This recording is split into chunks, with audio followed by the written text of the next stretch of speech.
Hamas says it has handed over all the remains of deceased Israeli hostages it can get to, and that to recover any more bodies from under the rubble in Gaza, it will need special equipment. The bodies of 9 hostages have been returned so far out of 28 who have died in Gaza. Hamas's latest comments come as Israel commemorates the attacks on October 7th and the Gaza war. And as frustration in Israel builds, its forces have still not reopened the Rafah border crossing, with the government threatening further restrictions on the flow of aid and other measures if Hamas does not hand over more bodies. Well, CNN's Jeremy Diamond is joining us live from Tel Aviv. And Jeremy, it was always known that the recovery of these hostage bodies would take some time given the conditions on the ground there. And yet we're seeing Israel here threatening to escalate this situation. How much of all of this is a threat to the ceasefire? Well, it is no doubt about it another indication of the fragility of this ceasefire and of the different perspectives here. I mean, Hamas has returned 9 of the 28 bodies of deceased hostages that it has been holding thus far. They have released bodies every single day since the release of hostages began on Monday. But from the Israeli perspective, it's simply not enough, both to the frustration of the families of those deceased hostages who feel like more bodies should have gotten out by now, but also from the Israeli government's perspective, with Israeli sources telling us that they believe that Hamas does know the location of additional hostage bodies that it claims are missing, and that it should have released additional bodies by now. But I think what's important to keep in mind here is the perspective that we heard from 2 senior U.S. advisors on a call that I joined just yesterday. They said that in their view, Hamas is not violating the terms of this agreement, that they expected it would take some time to secure the release of additional remains of these deceased hostages, and that they are satisfied that there have been remains that have been released by Hamas every single day so far this week. That being said, they made clear that they will not be fully satisfied until all of those bodies are back in Israel and able to be buried by their loved ones. We know that there are efforts underway involving both the Egyptians as well as the Turks to try and recover more of these bodies from the rubble. Specialized teams, it seems, are operating in Gaza to assist with that. But it's clear that some of these bodies are buried beneath the rubble of buildings that were destroyed in Israeli airstrikes, and that in some cases there may also be unexploded munitions there as well, rendering that task dangerous and needing specialized equipment for it. But from Hamas's perspective, they say that they have now released all of the bodies that they have in their possession. And again, those efforts now underway in Gaza to try and find, locate, and ultimately return the bodies of additional deceased hostages.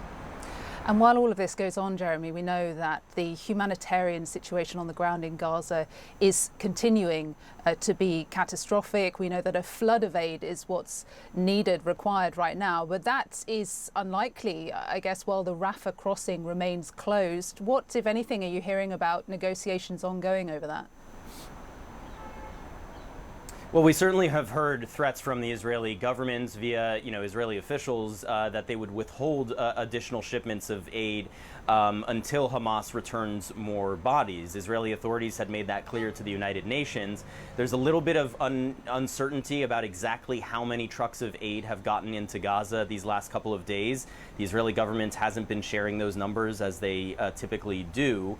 We have had Israeli officials indicate to us that the number was going to be reduced, but no final confirmation on that, especially as it pertains to where things stand today. It does seem that Hamas's decision to release additional bodies these last 2 nights may have taken a little bit of pressure out of the situation. What is clear ultimately, though, is that there is not enough aid in Gaza right now, and much more aid is going to need to get into Gaza in the coming days and weeks in order for the humanitarian situation there to be alleviated.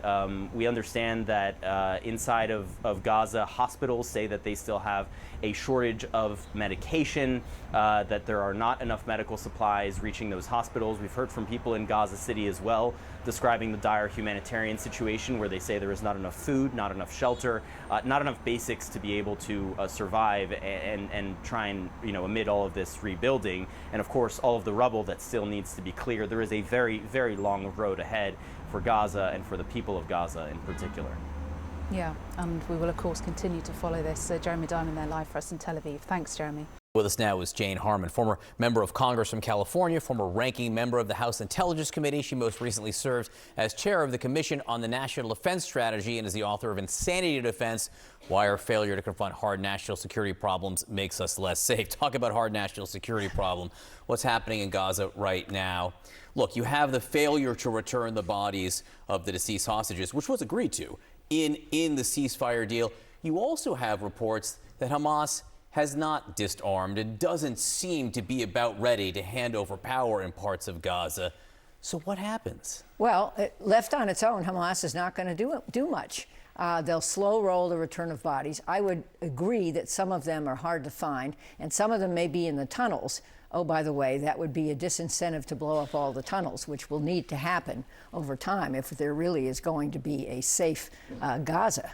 But there has to be more pressure on Hamas. There has to be more pressure on Israel. Trump is the ultimate Israel whisperer. All he has said lately is he can tell Bibi what to do, so tell Bibi to, hold off and let this play out a few more days. But on the other side, the Sunni Arab world, beyond just Qatar and Turkey and maybe Egypt, have to put more pressure on Hamas too. There's a twisted relationship between Qatar and Hamas. They house the Hamas leadership there, and they still do, as far as I know, the political leadership. And the other countries have a vested interest, especially Saudi Arabia, you'd think, in preserving and expanding the Abraham Accords. And so does Trump. That's his big peace achievement of his last term. And oh, by the way, it probably has economic rewards for his family. I mean, as this deal, the 20-point plan moves on, and they're not past part one yet, phase one yet, but some kind of international policing force inside Gaza. How much do you really believe, as you sit here right now, and you've worked and been in all of these countries, do you believe that these Arab states and in some cases Muslim states will put their own troops on the ground in Gaza? Well, let's hope. Maybe. Yeah, see, but you're only willing to go so far as maybe. I'm only willing to go so far, but it has to be a robust force with everyone in. I don't think the U.S. would put troops on the ground. It's ironic that we're now possibly going to be on the ground or certainly in the air over Venezuela, but we might put troops and ammunition offshore. That's something we might do. And in Israel. I mean, we do have troops involved. Of course, in Israel. But it ain't over till it's over. And phase one was a great triumph for President Trump and for Bibi Netanyahu, who got pushed into it. But if there's no phase two, we're back at war.